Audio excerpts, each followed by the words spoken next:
The last time we took a look at Craig Eckelberg, he was victorious here just over a year ago. Chose a few fighting championships, number 13, a unanimous decision over a very tough opponent in Brandon Suber. Since that time, he has dropped 2 in a row, and he is looking to get back on the winning track here tonight as he enters the cage with a record of 8 wins, 5 losses, currently ranked as the number 5 pro at the super lightweight division in the state of Wisconsin. Eckelberg fighting out of Rufus Sport, and what do you know about him, Gerald? I know quite a bit about him. He's a good teammate, good friend of mine. Really looking forward to this fight, see him get back in that win column, and he's been training hard for this. He's been working every day. He trains with some of the best in the world, obviously, and I can't wait for him to get in there and do his thing tonight. Getting ready to come to the cage. The histrionics, I love it. Whatever it takes, he is mouthing the lyrics as well, singing along with Phil Collins. This, by the way, off of the Face Value album. Can't remember if that was 80 or 81, but it's right around that area right there. It's Darren Gibbs going back in time for his walk-up music and just about set to enter the cage now against Eckelberg. He'll get checked out as we will eventually get him into the cage. And once again, hear from Chris Garrity. All right, ladies and gentlemen, here we go. This next bout features 3 rounds in our 165-pound division. Introducing first, this man fighting out of the Rod Performance Motorsports red corner. He hails from Milwaukee, Wisconsin, and has a professional record of 8 victories with 5 defeats. He represents Rufus Sport Milwaukee and weighed in at 165.2 pounds, Craig Eckelberg. His opponent, this man fighting out of the Kearns blue corner. He weighed in at 163 ready pounds. He represents Ground Zero Mixed Martial Arts and hails from Detroit, Michigan, Darren Gibbs. Darren Gibbs has lost 5 straight. Craig Eckelberg has lost 2 straight. One of these guys is going to get back into the win column here tonight. We will see who it will be. Eckelberg and Gibbs right now, and Eckelberg comes out firing with a combination, lands at a left, and now drives Gibbs into the cage. And he's in on that double leg. He had a pretty good position at first, trying to scoop the legs out. He's got his hands locked, and down goes Gibbs. Little shots to the body. Craig's going to be looking to posture up, drag him against the cage, and flatten him out so he can work some ground and pound. And this is a quintessential Eckelberg fight. This is where he is at his best. Even in the guard position, he's always pretty effective, can throw a decent amount of strikes, and I have yet to see really him get manhandled from the bottom in a lot of ways. So this is definitely a Craig Eckelberg fight at this point. Right. Yeah, this is what we saw from Eckelberg against Brandon Suber, and just grinding it out and just in control for much of that fight, doing what he's doing right now. Yeah, right now he's going to probably keep that half guard for a little bit. He got his head out. You can keep the half guard, lay on the hips, lay on the leg until you really get him settled down. Gibbs is, still squirming around a little bit, holding on, trying to keep Craig close, and he looked to wall walk for a second. Now he's looking for that lockdown to stop Craig from passing, and Craig just keeping tight, working a little key lock setup right here. Probably nothing on it, but just getting him to think about something. If he can get a good angle on, he might be able to finish. Oh, he's got it on the outside. He might be able to get this. Gibbs in trouble now as that arm getting further and further away, but he's able to get away from that one again. The last time Gibbs stepped up into a cage, and it took him forever to get into this cage tonight or into a ring, he was a boxer. So this is kind of new territory again for Gibbs. Talk about that key lock in the half guard like that, Jared. Why is that a hard submission to finish when you're in a half guard? So generally, and he's got it locked up again, generally you want to finish that from side control. You just have more leverage. When your body is perpendicular, you get more force with the hips, you have more control with the arms and the head.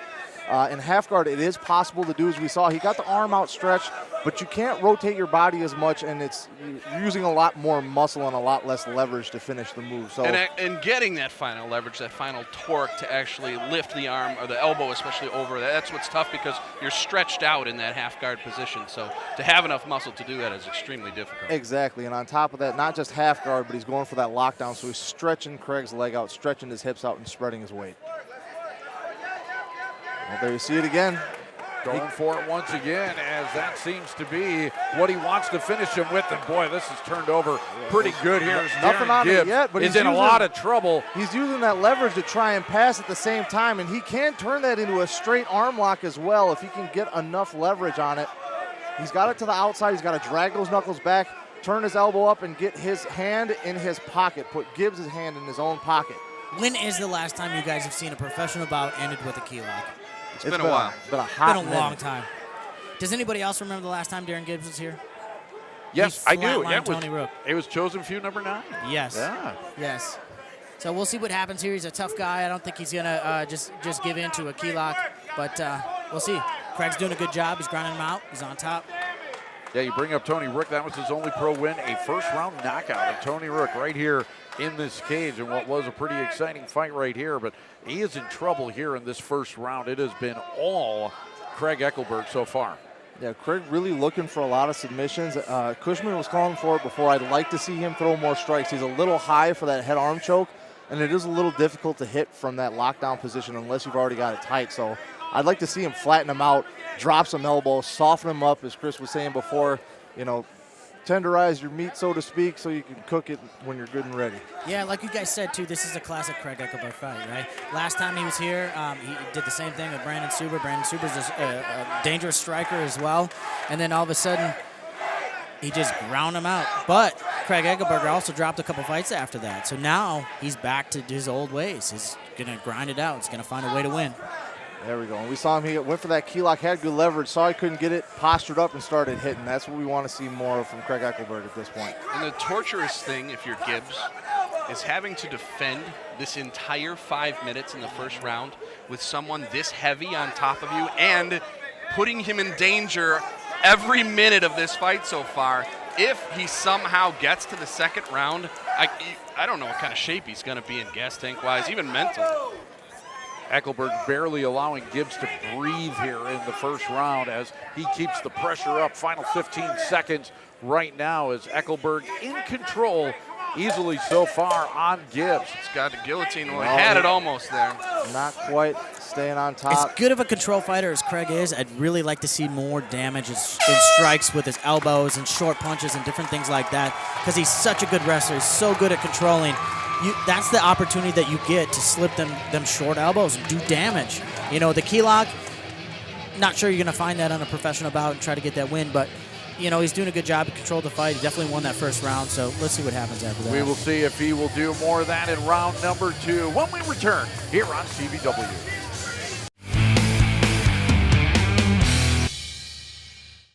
Taking a look at Craig Eckelberg in control in round number 1 over Donald Gibbs and Darren Gibbs, and what you've seen from Eckelberg is that once he gets a guy on the ground, he knows what to do with him. Yeah, it's pretty much dominant. Well, not pretty much. It was a dominant round for Craig Eckelberg in the first.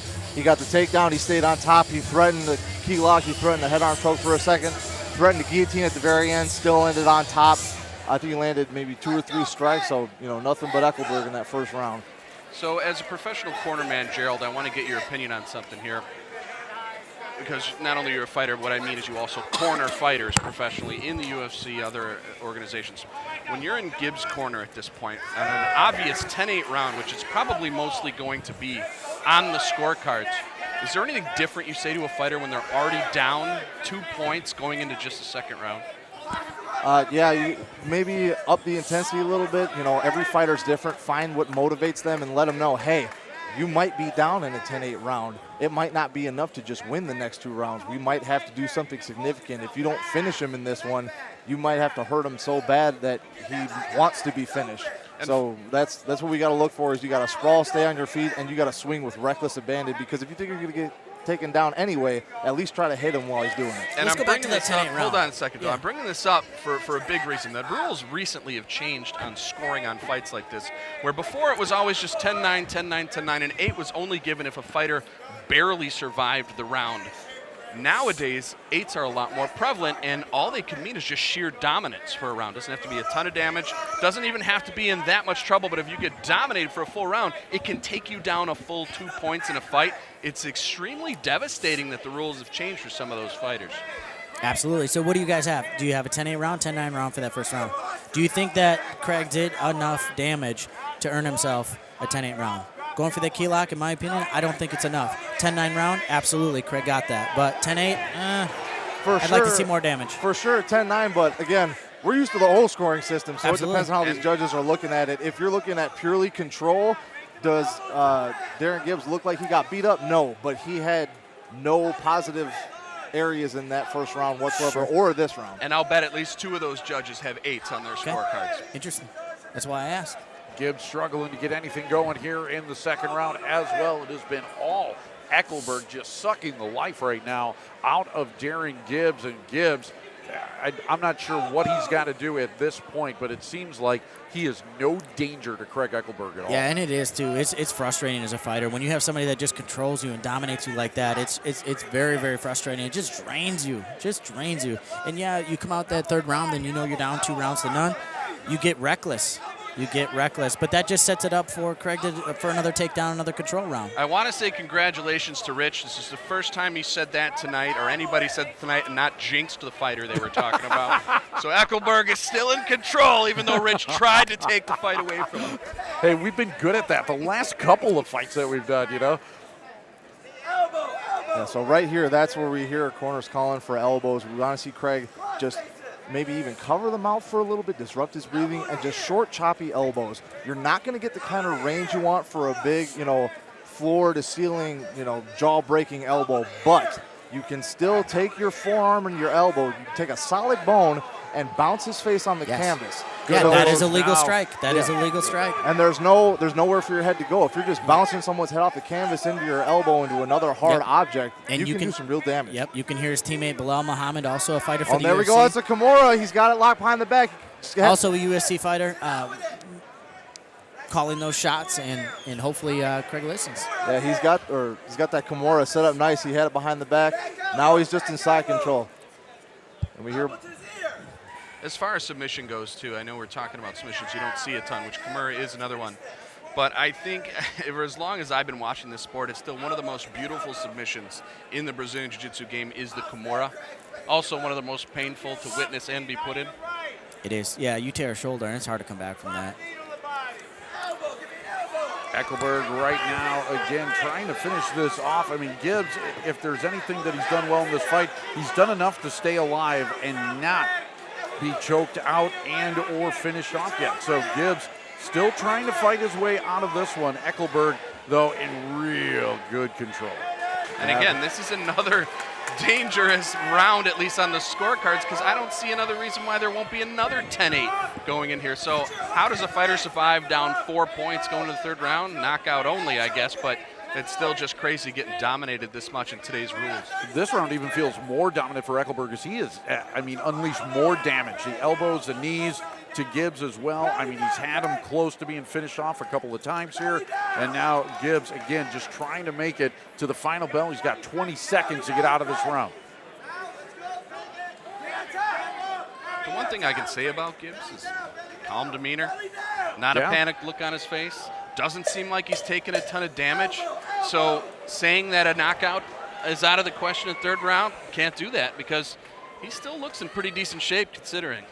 He has weathered the storm of both rounds here of Craig Eckelberg as Eckelberg will try and finish Gibbs off in round number 3 here at Joseph Hugh Fighting Championships number 16 on TVW.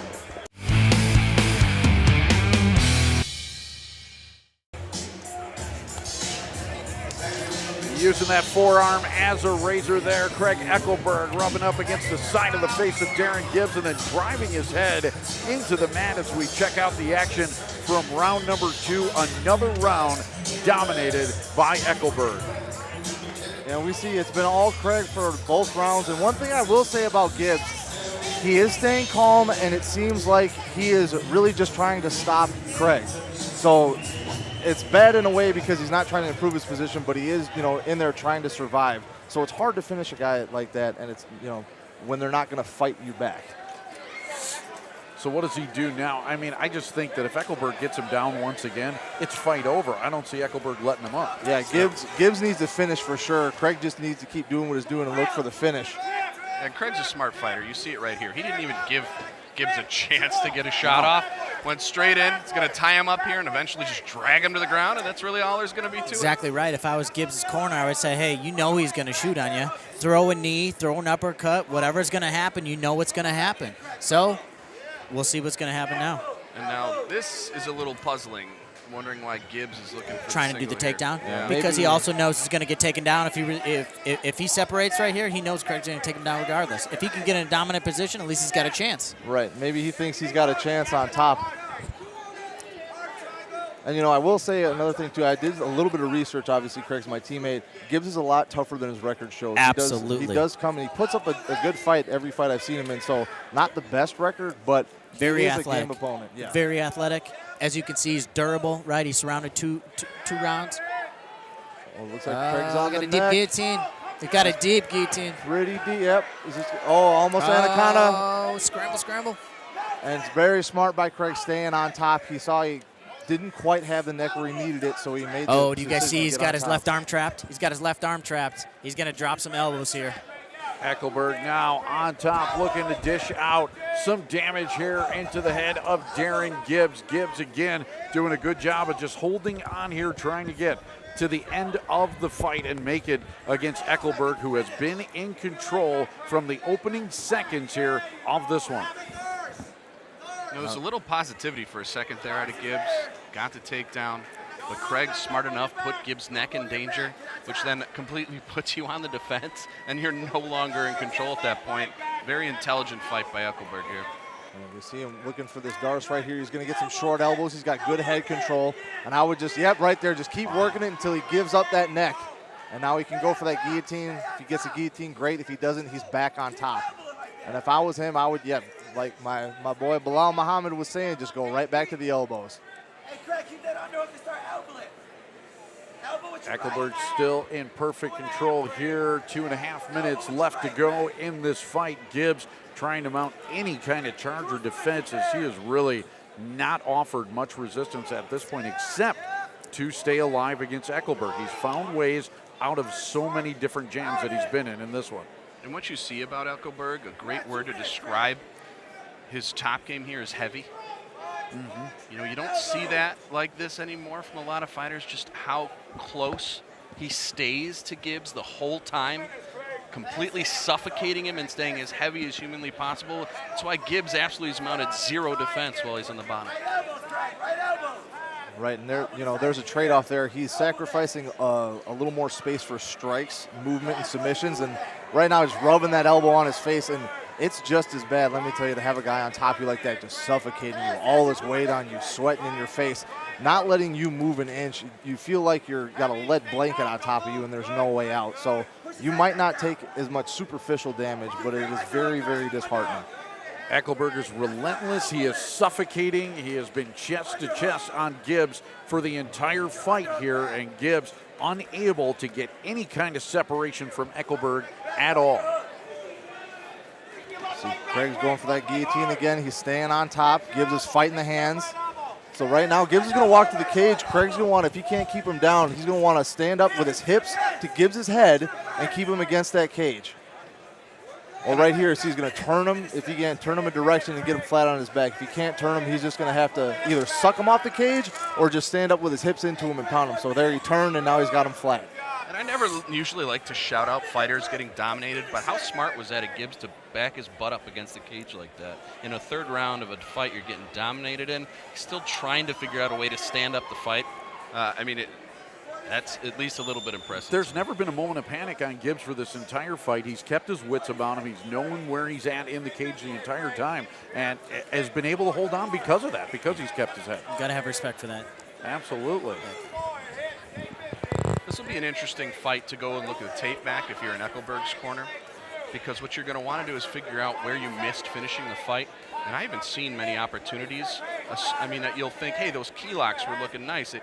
They almost had the extension on them. But again, being in half guard, how close was he really to ever finishing that? So this is one of those tape fights where you want to go back and you really want to study the tape and figure out where are the moments I could have capitalized and finished this fight. Gibbs got up at the end, landed a couple shots. That was the best he did all fight long, as Craig Eckelberg with an impressive performance. Here tonight, we will get the official decision right after this on CBW.